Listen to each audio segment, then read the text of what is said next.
अस्सलाम वालेकुम स्टूडेंट्स।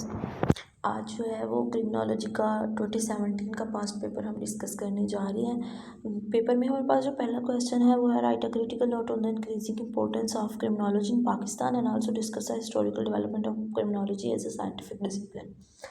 ठीक है, हमसे क्रिमिनोलॉजी की उसने इंपॉर्टेंस पूछी है with the special reference of Pakistan, और उसके साथ उसने जो है वो क्वेश्चन के दूसरे पार्ट में क्रिमिनोलॉजी की हिस्ट्री पूछी है, हिस्टोरिकल डेवलपमेंट्स। ठीक है, तो जब हम इम्पोर्टेंस की बात करते हैं तो हमने ये पढ़ा था कि इम्पोर्टेंस जो है वो नेचर में आता है। ठीक है, सब्जेक्ट की नेचर में आता है, और हमने ये भी कहा था कि किसी भी सब्जेक्ट की नेचर को डिस्क्राइब करने के लिए पहले आपको उसकी डेफिनेशन करनी पड़ती है। ठीक है, तो पहले हम क्रिमिनोलॉजी को जो है वो इंट्रोड्यूस करवाएंगे। Criminology the scientific study of crime, criminal behaviour and the criminal justice system. ठीक है, इस तरह से हम थोड़ा सा इसकी डेफिनेशन को एक्सप्लेन करेंगे। फिर इसके क्वेश्चन के पहले पार्ट पे आएंगे increasing the importance of criminology in Pakistan. वैसे तो क्रिमिनोलॉजी के एहसास पाकिस्तानी केस के हवाले से अगर हम देखें तो यहाँ पे क्रिमिनोलॉजी को प्रैक्टिकल फील्ड नहीं है। ठीक है, लेकिन फिर भी वी हैव टू डिसाइड के why we need the specialist in criminology. So हमारे पास जो पहला इसकी इम्पोर्टेंस के हवाले से जो फ़ायदा क्रिमिनोलॉजी हमें दे सकती है वो है राइजिंग क्राइम रेट्स। ठीक है, क्राइम बढ़ते हुए क्राइम से जो रेट्स हैं, क्राइम रेट, जो कि पाकिस्तान उन कंट्रीज़ में से जहाँ पे क्राइम रेट बहुत तेज़ी से बढ़ रहा है। ठीक है, तो उस क्राइम रेट को कंट्रोल करने के लिए जो है उसको समझने के लिए, उसके रीज़न को समझने के लिए क्रिमिनोलॉजी हमें हेल्प कर सकती है। सेकंड, अगर हम पॉइंट देखें तो वो टेररिज्म एंड रेडिकलाइजेशन के बारे में है।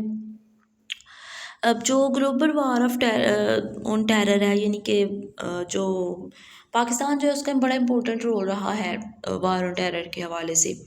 ठीक है, तो पाकिस्तान जो है ये एक्सट्रीमिस्ट और टेररिज्म का एक बड़ा रहा है, टारगेट रहा है।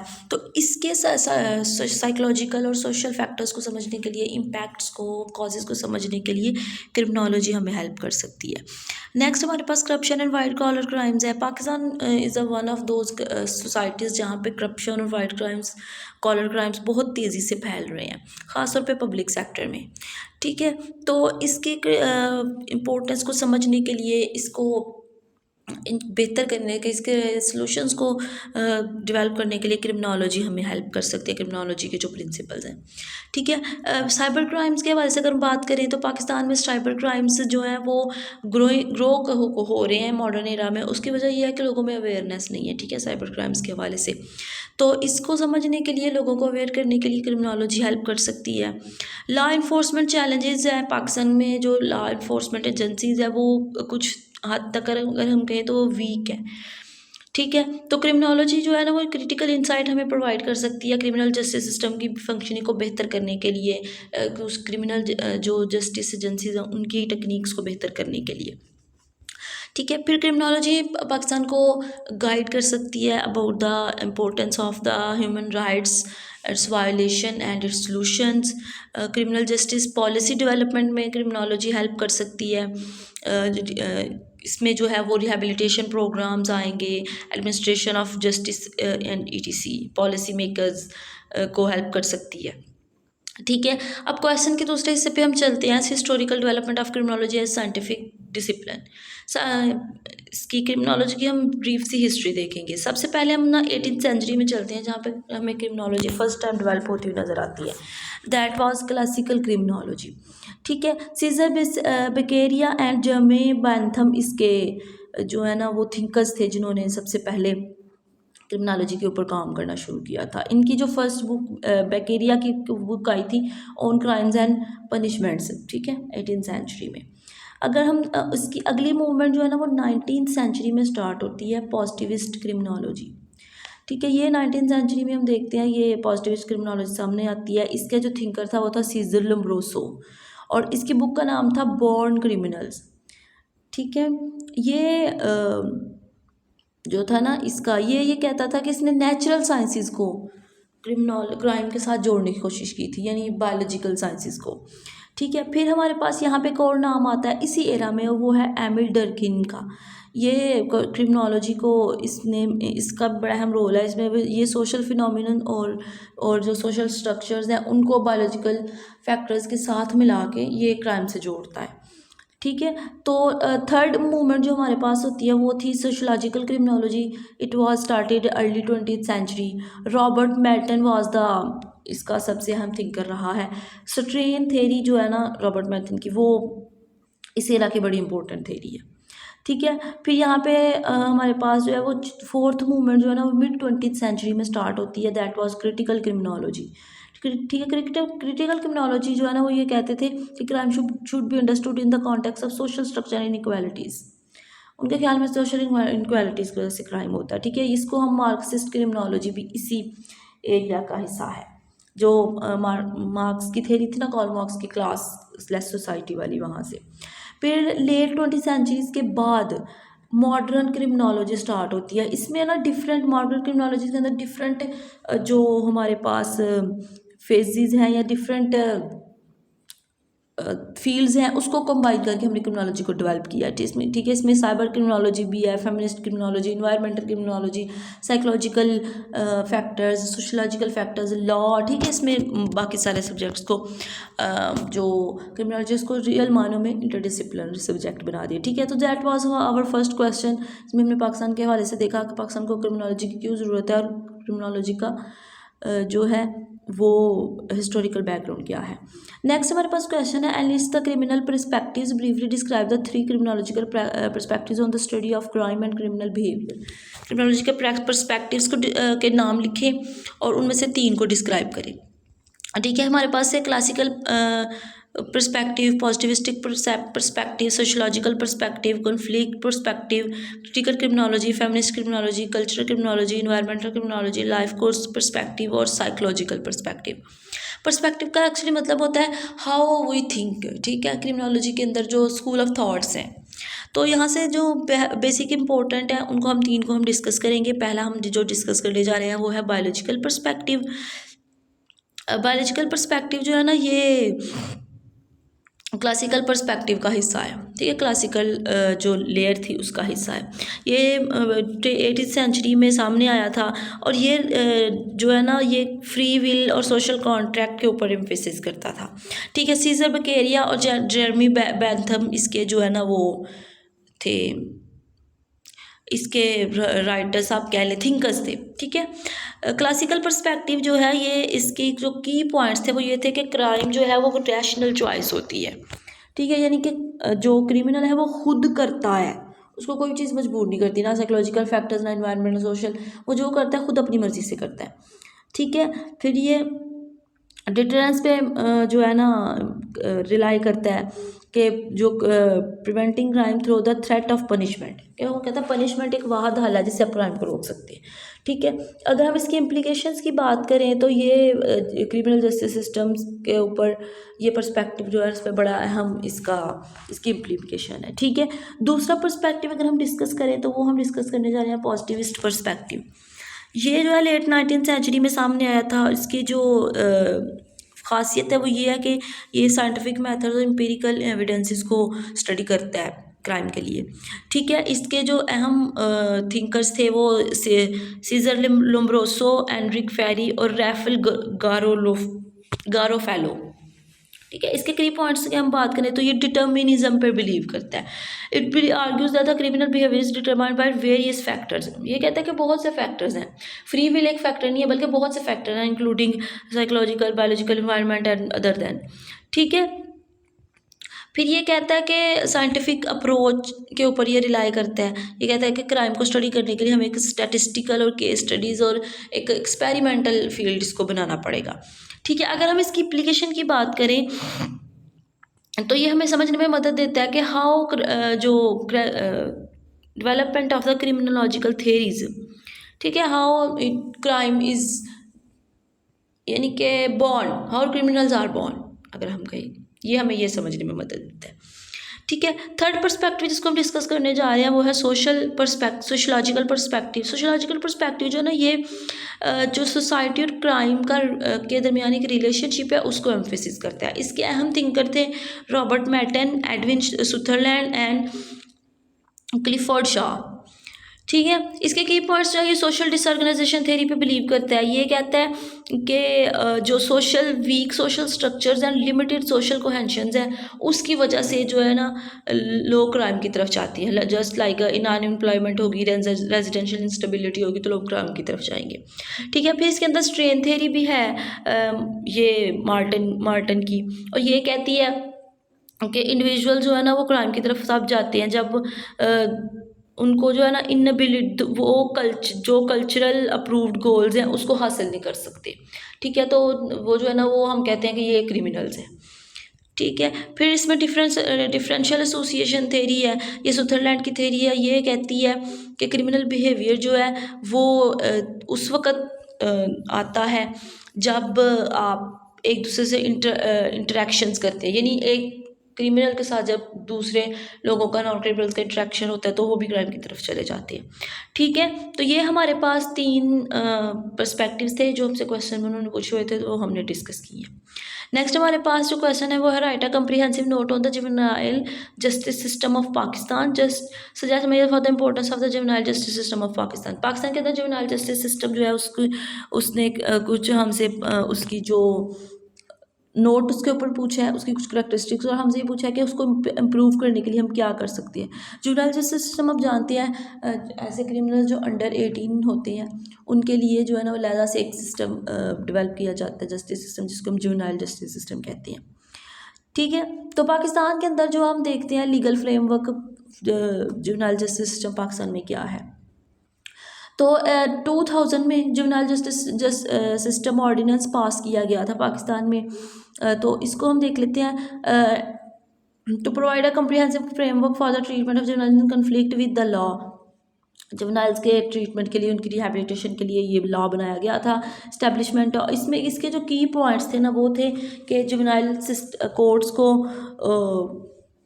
डेवलप किया जाएगा। ठीक है। इनके लिए जो जुवेनाइल ऑफेंडर्स हैं उनके लिए प्रिजन्स को अलहदा से treatment services and rehabilitation services बनाई जाएंगी, और इनके जो इस जो लॉ एक्ट है, ये जो ऑर्डिनेंस है, इसके अंदर जुवेनाइल्स के राइट्स को डिस्क्राइब किया गया था। ठीक है। For the just for example legal representation and protection from harsh treatment ETC। ठीक है। दूसरा हमारे पास है Pakistan penal code and the code of criminal procedure. ठीक है। इसमें जो ये पाकिस्तान का पेनल कोड है, जो पाकिस्तान का आइन है, उसमें जो है वो जुवेनाइल के ट्रीटमेंट्स और लीगल फ्रेमवर्क के लिए हमारे पास जो है ना वो क्लियर कट इंस्ट्रक्शंस मौजूद है। ठीक है। फिर इंटरनेशनल ट्रीटीज़, पाकिस्तान ने कुछ इंटरनेशनल ट्रीटीज़ भी साइन की हैं जुवेनाइल सिस्टम के हवाले से। उसमें एक national convention on the right of the children शामिल है। ये जो है ना जुवेनाइल सिस्टम की इम्पोर्टेंस को और इसके इसमें मौजूद जुवेनाइल जो होते हैं उनके राइट्स के बारे में डिस्क्राइब करती है। ठीक है। अब हम ये देखते हैं, चूँकि उसने हमसे पूछा था नोट, तो जो हम किसी चीज़ में नोट लिखते हैं तो हम उसके चैलेंजेस को भी हमें डिस्कस करना पड़ता है। पाकिस्तान के जुवेनाइल सिस्टम को किन चैलेंजेस का सामना है? पहली बात तो ये कि पाकिस्तान के पास जुवेनाइल सिस्टम के हवाले से इंफ्रास्ट्रक्चर की कमी है। ठीक है। प्रॉपर फैसिलिटीज़ नहीं है, तो नतीजे के तौर पर जो है ना वो उनको पुअर लिविंग कंडीशंस मिलती हैं। ठीक है। फिर लेक ऑफ ट्रेंड पर्सनल्स, हमारे पास जो है ना जुवेनाइल्स को हैंडल करने के लिए ट्रेंड पर्सनल्स नहीं है। ठीक है। सोशल वर्कर्स ऐसे नहीं है जो जिन्होंने जो जुवेनाइल्स जस्टिस में स्पेशलाइज्ड हो ना, हमारे पास ऐसे पुलिस ऑफिसर्स हैं। ठीक है। फिर स्टिग्मेटेशन एंड डिस्क्रिमिनेशन बहुत ज़्यादा है उसमें जो है ना वो इसकी वजह से लोग जो है मज़ीद, यानी कि जो जुवेनाइल्स वहाँ पे जुवेनाइल होम्स में होते हैं उनके साथ डिस्क्रिमिनेशन बहुत होती है, तो वो नतीजे के तौर पे मज़ीद क्राइम्स की तरफ जाती हैं। Limited access to legal representation, जो जुवेनाइल्स हैं उनके पास लीगल रिप्रेजेंटेशन इतनी ज़्यादा अच्छी नहीं है ताकि वो अपने राइट्स वगैरह को फेयर ट्रायल्स वगैरह को श्योर कर सके। ठीक है। सोशो इकोनॉमिक फैक्टर्स की हैं इन्वॉल्व हैं पाकिस्तान के पास, लेक ऑफ एजुकेशन है, पावर्टी है। ठीक है। फैमिली इश्यूज़ हैं, ये सब मिलके जो है ना जुवेनाइल डेलिक्वेंसी को ज़्यादा बढ़ाते हैं, और नतीजे के तौर पर जुवेनाइल जस्टिस सिस्टम जो है वो भी for the due to lack of socio economic facilities वो इतना ज़्यादा जुवेनाइल इसको उस बेहतर तरीके से हैंडल नहीं कर पा रहा जितना कि रिक्वायर्ड है। ठीक है, lack of rehabilitation programmes juveniles के लिए पाकिस्तान में रिहैबिलिटेशन प्रोग्राम्स जो है उसकी कमी है। ठीक है, बिल्कुल भी उनको रिहैबिलिटेशन की फैसिलिटीज़ प्रोवाइड नहीं की जाती। अब हमारे पास और उसने क्वेश्चन में दूसरा हिस्सा पूछा था, measures of for the importance of juvenile system को क्या कैसे हम बेहतर कर सकती हैं। तो हमें इसका स्ट्रेंथनिंग द लीगल फ्रेमवर्क, हमें इसके लीगल फ्रेमवर्क को बेहतर करने की ज़रूरत है, सॉलिड स्टेप्स लेने की ज़रूरत है। ठीक है, ताकि हम और इसके जो जुवेनाइल जस्टिस सिस्टम है उसका बेसिक फोकस होना चाहिए द रिहैबिलिटेशन। ठीक है, फिर इसके स्ट्रक्चर को इम्प्रूव करने की ज़रूरत है, इंफ्रास्ट्रक्चर को डेवलप करने की ज़रूरत है, क्लीन सेफ रिहैबिलिटेशन एनवायरनमेंट देने की ज़रूरत है। ठीक है, उनको एजुकेशनल साइकोलॉजिकल फैसिलिटीज़ देने की ज़रूरत है जुवेनाइल्स को। ठीक है, ट्रेनिंग एंड कैपेसिटी बिल्डिंग, जो पुलिस ऑफिसर्स हैं, जजेस हैं, सोशल वर्कर्स और दूसरे स्टेक होल्डर्स जो जुवेनाइल जस्टिस सिस्टम में इन्वॉल्व है उनको स्पेशल ट्रेनिंग की ज़रूरत है, ताकि वो उनको चाइल्ड साइकोलॉजी सिखाई जाए, रिहैबिलिटेशन टेक्निक सिखाई जाए, लीगल राइट्स वगैरह जुवेनाइल्स के सिखाए जाएँ। ठीक है, फिर access to legal aid, juveniles को लीगल एड तक एक्सेस देने की हमें ज़रूरत है, उनको लीगल रिप्रेजेंटेशन देने की ज़रूरत है ताकि वो अपने राइट्स को प्रोटेक्ट कर सकें। ठीक है, community based rehabilitation programmes, juveniles की बेहतरी के लिए हमें ऐसे प्रोग्राम्स इंट्रोड्यूस करवाने की ज़रूरत है जहाँ पे कम्युनिटी इन्वॉल्व हो। ठीक है, जस्ट लाइक वोकेशनल ट्रेनिंग देने की ज़रूरत है, एजुकेशनल अपॉर्चुनिटीज़ देने की ज़रूरत है, काउंसलिंग वगैरह देने की ज़रूरत है।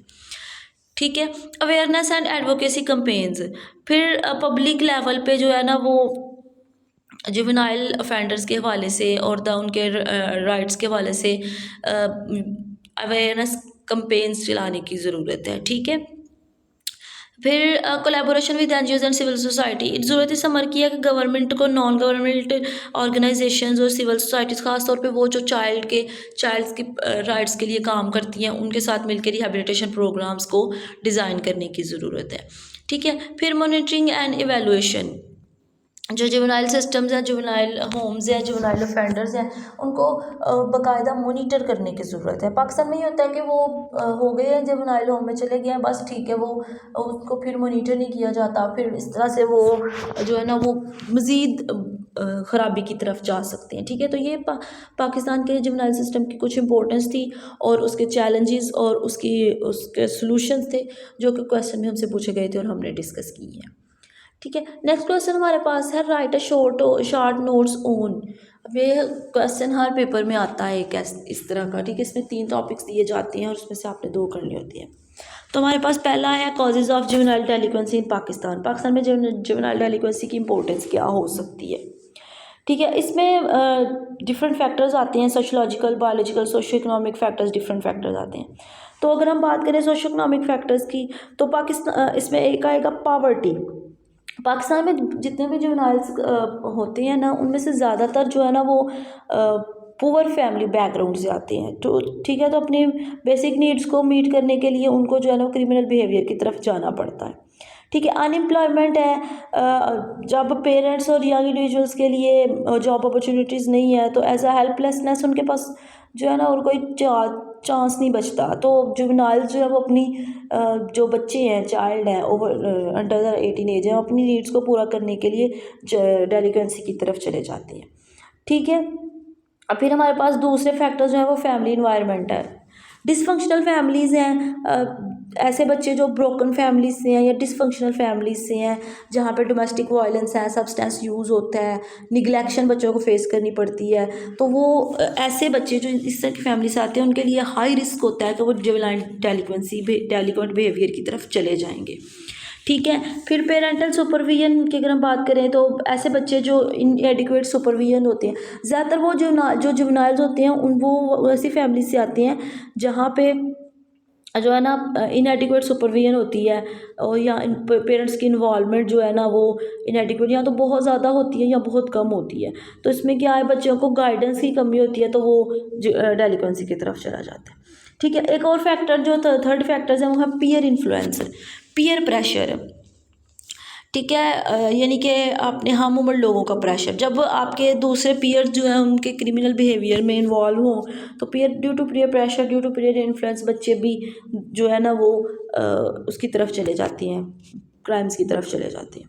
ठीक है। Gang involvement, some youths can join gangs, कुछ जो होते हैं पाकिस्तान में बहुत से ऐसे जुवेनाइल्स हैं जो कि बाकायदा गैंग्स का हिस्सा हैं। ठीक है। फिर हमारे पास एजुकेशनल फैक्टर्स हैं कुछ, स्कूल का इन्वायरमेंट जो है वो पुअर इकनॉमिक परफॉर्मेंसेस की वजह से, या बच्चा अगर स्कूल में जो है वो lake of interest in education है तो स्कूल के बिहेवियर, हार्श बिहेवियर की वजह से भी बच्चे डेलिक्वेंसी में गेंज हो सकते हैं। ठीक है।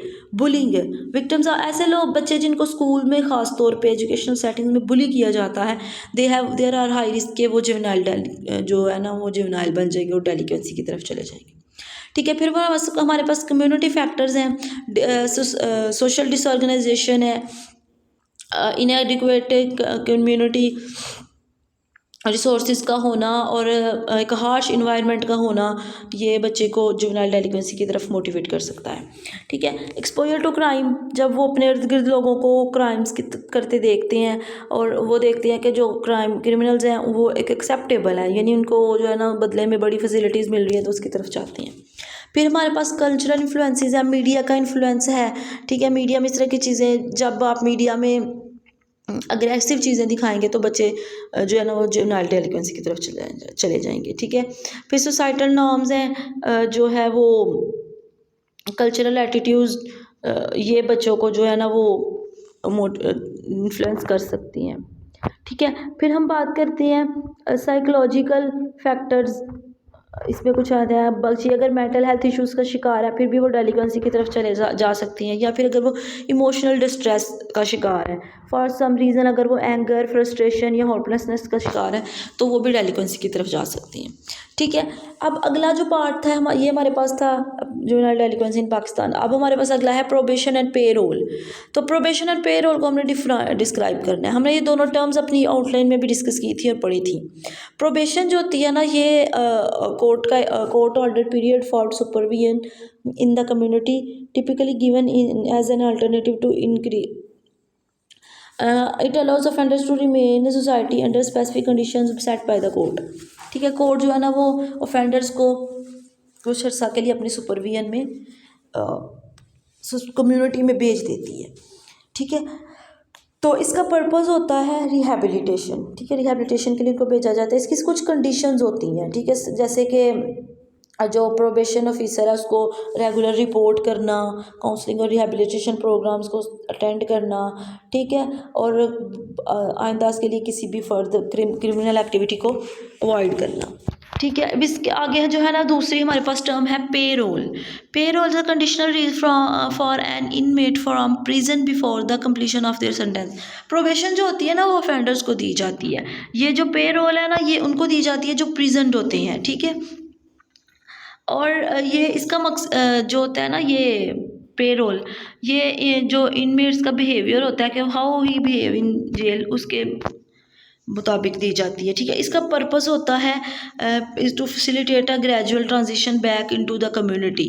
उनको जो है ना पब्लिक सेफ्टी के लिए उनको पब्लिक सेफ्टी इंश्योर करते हुए क्रिमिनल्स को वापस एक सोसाइटी का बेहतर हिस्सा बनाने के लिए कोशिश की जाती है। ठीक है। इसकी कुछ कंडीशंस होती हैं, जैसे parole must adhere to specific regular check ins, उसको पेरोल ऑफिसर को रेगुलर जो है ना वो चेक इन देना पड़ता है, अपनी एम्प्लॉयमेंट को मेंटेन करना पड़ता है और क्रिमिनल एक्टिविटीज़ को अवॉइड करना पड़ता है। ठीक है। ये हमारे पास दो टॉपिक्स थे।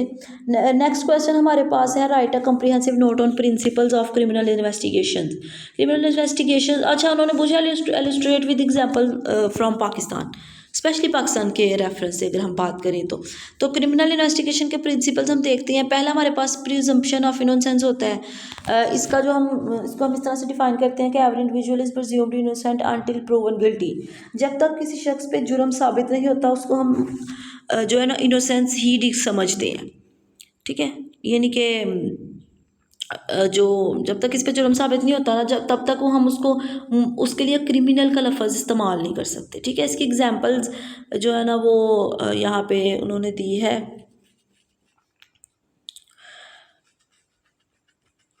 मर्डर्स, जैसे मर्डर ऑफ बेनजीर भुट्टो है, तो वो अभी तक मामला हल नहीं हुआ।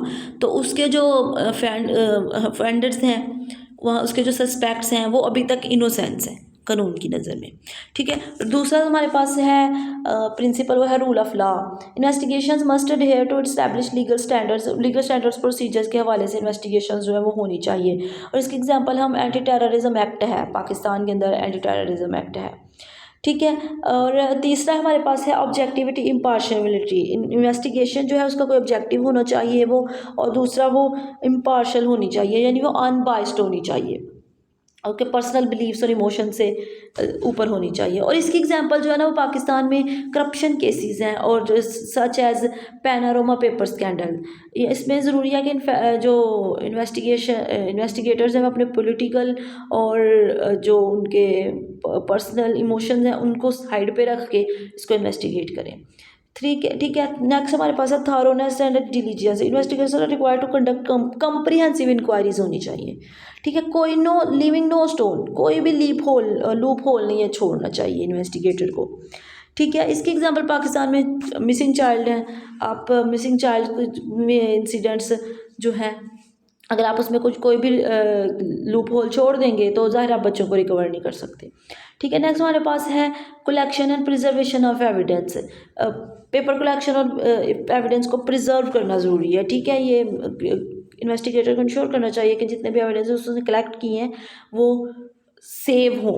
ठीक है। इसमें जो है ना वो पाकिस्तान में हम एग्जांपल ले सकते हैं ज़्यादा बंसारी केस में, 2018 में जो रेप केस हुआ था उससे कसूर से, तो वहाँ पे कसूर वो जो फोरेंसिक टीम थी उसने वो जो एविडेंसेस थे उसको प्रिजर्व कर लिया था।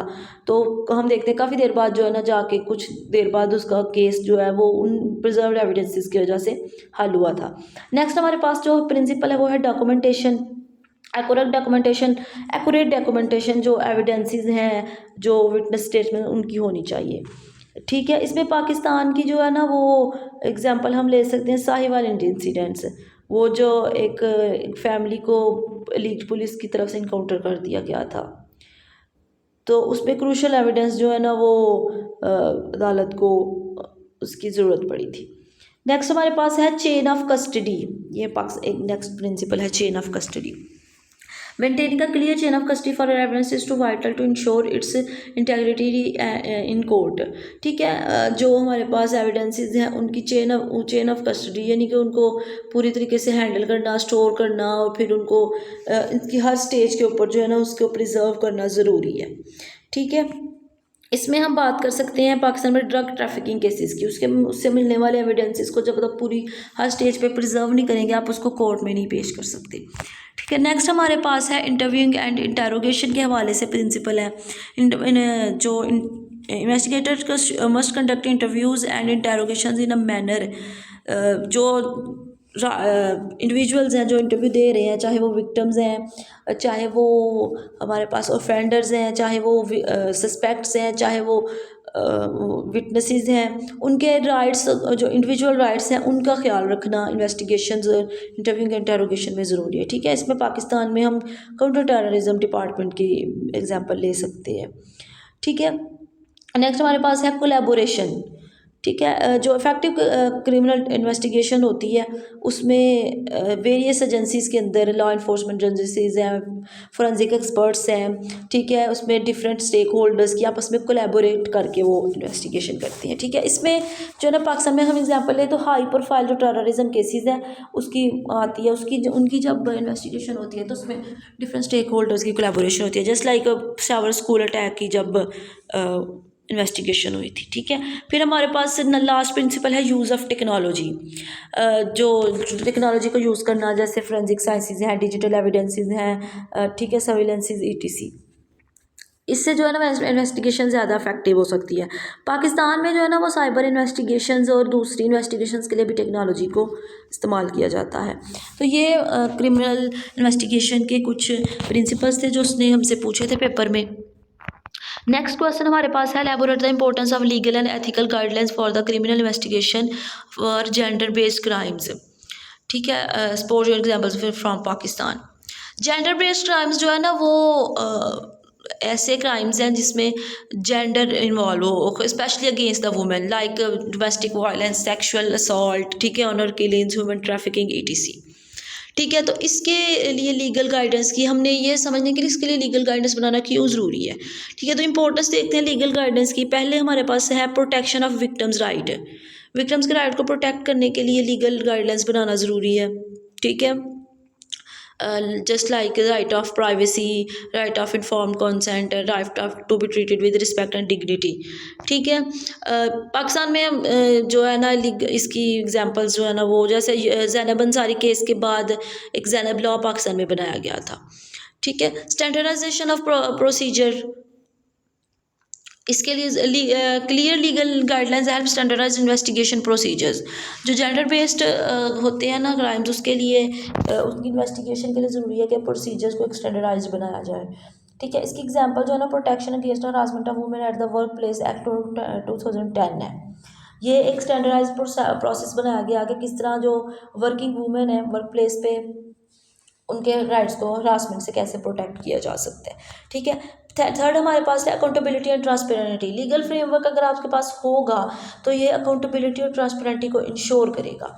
ठीक है, इसके बाद जो है इसकी एग्जांपल हम पाकिस्तान में इस तरह दे सकते हैं कि एंटी ऑनर किलिंग जो है ना उसको रोकने के लिए ज़रूरी है कि उसमें पाकिस्तान में जो ऑनर किलिंग्स के हवाले से अकाउंटेबिलिटी को इंश्योर किया जाए।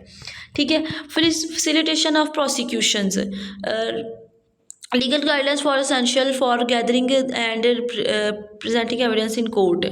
ठीक है, तो कोर्ट में एविडेंस प्रेजेंट करने के लिए ज़रूरी है कि जो जेंडर बेस्ड क्राइम्स उसके हवाले से प्रोसिक्यूशन की फैसिलिटीज़ जो है ना वो दी जाएँ।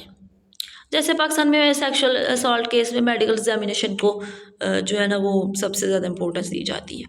ठीक है, अब हम देखते हैं इंपॉर्टेंस ऑफ एथिकल गाइडलाइंस क्या है पाकिस्तान के हवाले से जेंडर बेस्ड क्राइम्स के हवाले से। एथिकल गाइडेंस बहुत ज़रूरी है इन्वेस्टिगेटर्स को भी देना, क्योंकि जो जेंडर बेस्ड क्राइम्स होते हैं वो बड़े सेंसिटिव इश्यूज़ होते हैं। ठीक है, तो उनको विक्टिम्स जो जेंडर बेस्ड क्राइम्स के होते हैं उनको विद एम्पैथी हैंडल करना और इस तरह से दूसरे कुछ जो है ना उनको इस तरह से हैंडल करना कि वो एक नेगेटिव मैनर में हैंडल ना किया जाए, नॉन जजमेंटल मैनर में उनको हैंडल करना चाहिए। ठीक है, कॉन्फिडेंशियलिटी एंड ट्रस्ट, कॉन्फिडेंशियलिटी को मेंटेन करना जेंडर बेस्ड क्राइम में बहुत ज़रूरी है। ठीक है, जैसे इसकी एग्जांपल हम समझ लेते हैं कि पाकिस्तान में वुमेन एक्शन फोरम जो है ना उस पर ये कहा गया कि जो डोमेस्टिक वायलेंस या रेप केसेस हैं उसके विक्टिम्स की कॉन्फिडेंशियलिटी बहुत ज़रूरी है। ठीक है, कल्चरल सेंसिटिविटी, जो एथिकल गाइडलाइंस है ना उसमें कल्चरल कॉन्टेक्स्ट को भी रखना ज़रूरी है। ठीक है, इन्वेस्टिगेटर को इस तरह ट्रेन करना चाहिए कि वो कल्चरल सेंसिटिविटीज़ को कंसीडर में रखे जब वो किसी भी जेंडर बेस्ड क्राइम को इन्वेस्टिगेट कर रहा हो। ठीक है, नेक्स्ट है prevention of victim blaming. Ethical guidelines for help combat victim blaming attitudes that can permeate investigations. Investigators are trained to focus on the perpetrator's actions rather than the victim's behavior। ठीक है, यानी कि victims behaviour से ज़्यादा victims blaming है उससे ज़्यादा investigator को चाहिए कि वो जो है ना उसके फेयर और एक अनबाइस्ड अप्रोच के ऊपर रहे। ठीक है, दोनों तरफ से आप इस तरह से कह लो कि एविडेंसेस लेने की कोशिश करें। तो ये जेंडर बेस्ड इन्वेस्टिगेशन है जिनको हमने डिस्कस किया है। नेक्स्ट हमारे पास क्वेश्चन है write a critical note on the role of law enforcement agencies in the control of terrorism in Pakistan में सजेस्ट मैयर्स पाकिस्तान में जो है ना टेररिज्म को कंट्रोल करने में लॉ इन्फोर्समेंट एजेंसीज का क्या हाथ है और इसको प्रॉब्लम को पाकिस्तान में कैसे कम किया जा सकता है। अगर हम लॉ इन्फोर्समेंट एजेंसीज की बात करें किस तरह वो उसको कंट्रोल करने में हेल्प करती हैं, तो सबसे पहले हम प्रिवेंटिव मेजर्स की बात करते हैं। ठीक है, प्रिवेंटिव मेजर्स बनाती हैं जैसे इंटेलिजेंस गैदरिंग है। इंटेलिजेंस एजेंसीज जो है जस्ट लाइक ISI वो जो इंटेलिजेंस रिलेटेड टेरर एक्टिविटीज़ हैं उनके बारे में इंफॉर्मेशन को गैदर करती हैं, एनालिसिस करते हैं और उससे फिर जो है ना वो इफेक्टिव एक रिज़ल्ट निकालने की कोशिश करती हैं। ठीक है, नेक्स्ट हमारे पास है काउंटर टेररिज्म ऑपरेशंस। पाकिस्तान में काउंटर टेररिज्म ऑपरेशंस जो हैं वो इंट्रोड्यूस करवाई गई हैं। एक्टिव थ्रेट और जो टेररिस्ट नेटवर्क्स मुल्क के अंदर काम कर रहे हैं उसको काउंटर करने के लिए, ठीक है। इसमें जो है ना वो रेड्स, अरेस्ट्स और डायरेक्ट कन्फ्रंटेशंस विद आर्म्ड ग्रुप्स भी शामिल है। इसकी एग्जांपल्स पाकिस्तान में जैसे ज़रब अज़ब ऑपरेशन लॉन्च किया गया था, रद्दुल फसाद ऑपरेशन लॉन्च किया गया था, ठीक है।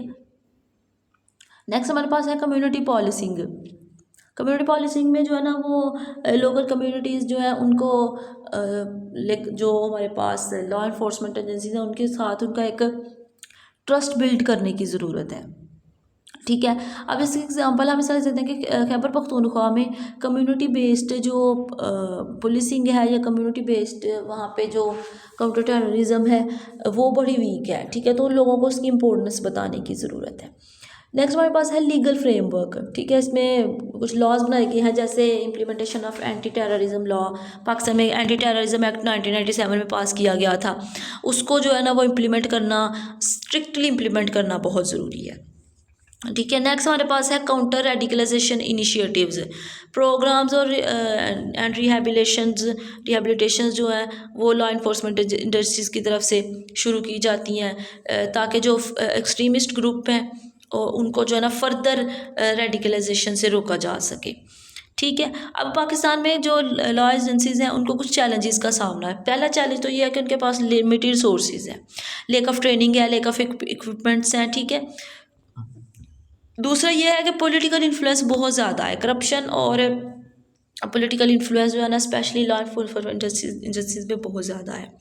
लेक ऑफ कोऑर्डिनेशन है, एक एजेंसी है जो लॉ इन्फोर्समेंट एजेंसी है उनके आपस में भी लेक ऑफ कोऑर्डिनेशन है और कम्युनिटी का कोऑर्डिनेशन भी नहीं है, लोग जो है ना वो कोऑर्डिनेट नहीं करते, ठीक है। पब्लिक परसेप्शन है, जैसे हमने कहा कि पब्लिक का एक नेगेटिव रोल है, वो जो है ना लॉ इन्फोर्समेंट एजेंसीज की स्पेशली पुलिस की तरफ जो है ना वो बहुत ज़्यादा कोऑर्डिनेट नहीं करते, ठीक है। अब हमारे पास क्वेश्चन का दूसरा था कि पाकिस्तान में रेडिकलाइजेशन को कैसे कम किया जा सकता है।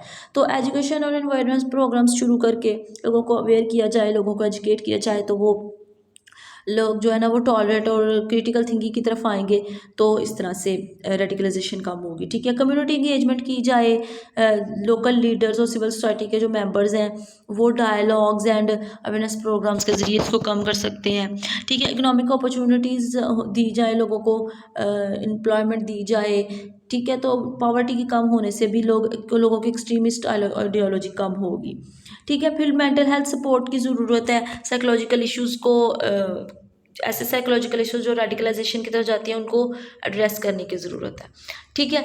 लॉ इन्फोर्समेंट कैपेसिटीज़ को स्ट्रेंथ करने की ज़रूरत है, पाकिस्तान में जो लॉ इन्फोर्समेंट एजेंसीज हैं उनको स्ट्रॉन्ग करने की ज़रूरत है। लेजिस्लेटिव रिफॉर्म्स की ज़रूरत है, पाकिस्तान में एंटी टेररिज्म और कुछ एंटी एक्सट्रीमिस्ट जो लॉज हैं उनको रिवाइज करने की ज़रूरत है, ठीक है। काउंटर नरेटिव कैंपेन्स को जो है ना जो एक्सट्रीम आइडियोलॉजीज़ की बेस पे जो चल रही हैं कैंपेन्स उनके साथ जो है ना पीस से बात करने की उनको करने की ज़रूरत है, ठीक है। लास्ट क्वेश्चन हमारे पास है जिसमें हमारे पास 3 टॉपिक्स होंगे, उसमें से हमने 2 करने हैं। मनी लॉन्ड्रिंग इन पाकिस्तान पहला टॉपिक है। मनी लॉन्ड्रिंग जो हमें पता है कि इलीगल ऑब्टेन्ड जब मनी जो है वो लीगल तरीके से हासिल की जाती है और उसे complex sequence of banking transfer के ज़रिए कमर्शियल ट्रांजैक्शन के ज़रिए ट्रांजैक्ट किया जाता है, ठीक है। तो इसकी हम बात करें तो ये इकोनॉमिक इम्पैक्ट इसका बड़ा नेगेटिव इकोनॉमिक इम्पैक्ट आता है कंट्री के ऊपर, ठीक है। और इंटरनेशनल स्टैंडिंग्स के अंदर वो कंट्री जहाँ से मनी लॉन्ड्रिंग की जाए जैसे पाकिस्तान है तो उनकी जो एक पोजीशन है वो वीक हो जाती है, ठीक है। पाकिस्तान के अंदर अगर हम मनी लॉन्ड्रिंग की लीगल फ्रेमवर्क की बात करें तो इसमें एंटी मनी लॉन्ड्रिंग एक्ट 2010 में पास किया गया था, ठीक है। फाइनेंशियल मॉनिटरिंग यूनिट बनाया गया है और जो है ना जो कि मनी ट्रांजैक्शंस को पाकिस्तान के अंदर होने वाली मनी ट्रांजैक्शन को चेक करता है, ठीक है। अब पाकिस्तान में जो है ना हम देखते हैं मनी लॉन्ड्रिंग की जो है कुछ मेथड्स हैं जैसे प्लेसमेंट है, लीगल जो फंड्स हैं उनको फाइनेंशियल सिस्टम में इंट्रोड्यूस करवाने के, जैसे कैश डिपॉजिट्स है, बैंक ट्रांसफर्स वगैरह हैं, ठीक है। फिर लेयरिंग की जाती है, लोग जो है वो एक कम्प्लेक्स के स्ट्रक्चर के ज़रिए complex series of complex transaction के ज़रिए जो है ना उसको इस तरह से पैसे को लेयर करते हैं कि वो उसको ट्रेस करना मुश्किल हो जाता है। ठीक है, फिर इंटीग्रेशन की जाती है, जो लॉन्डर्ड हैं वो अपने मनी को दोबारा से इकोनॉमी में लेके आते हैं। ठीक है, पाकिस्तान में जो है ना लॉ इन्फोर्समेंट एजेंसीज़ को मनी लॉन्ड्रिंग के वजह से जिन चैलेंजेस का सामना है उनमें इन्फोर्समेंट इश्यूज़ हैं। ठीक है, पाकिस्तान में लेक ऑफ ट्रेनिंग है और करप्शंस हैं, उसकी वजह से जो है ना लॉ इन्फोर्समेंट एजेंसी इतना ज़्यादा इस पर हल नहीं कर सके। ठीक है, फिर इनफॉर्मल इकोनॉमी है, पाकिस्तान की जो ज़्यादातर इकोनॉमी है वो वैसे ही इनफॉर्मल है, तो उसको मॉनिटर करना जो है ना बड़ा मुश्किल है। ठीक है, अब रिसेंट डेवलपमेंट्स की अगर पाकिस्तान में बात करें तो पाकिस्तान में एक FATF स्टेटस मनी लॉन्ड्रिंग की वजह से, चूँकि पाकिस्तान को FATF की ग्रे लिस्ट में उस पर ब्लैक लिस्ट में डाल दिया गया था, तो रिसेंटली कुछ 2 साल पहले पाकिस्तान जो है ना इस लिस्ट से बाहर आया है। ठीक है, फिर पाकिस्तान में जो है ना अवेयरनेस कैंपेन्स चलाई जा रही हैं। नेक्स्ट टॉपिक हमारे पास है जेंडर एंड क्राइम। तो यहाँ पे हम जेंडर बेस्ड क्राइम्स की बात करेंगे। Types of gender based crimes में जेंडर बेस्ड वायलेंस है, इसमें डोमेस्टिक वायलेंस आता है, सेक्सुअल असॉल्ट आते हैं, honour killings, human trafficking ETC। ठीक है, फिर इकोनॉमिक क्राइम्स हैं, वुमेन्स जो है वो की हम बात करें तो फ्रॉड और थेफ्ट वगैरह में जब इन्वॉल्व होती हैं तो हम कहते हैं कि gender based criminal economic crimes है।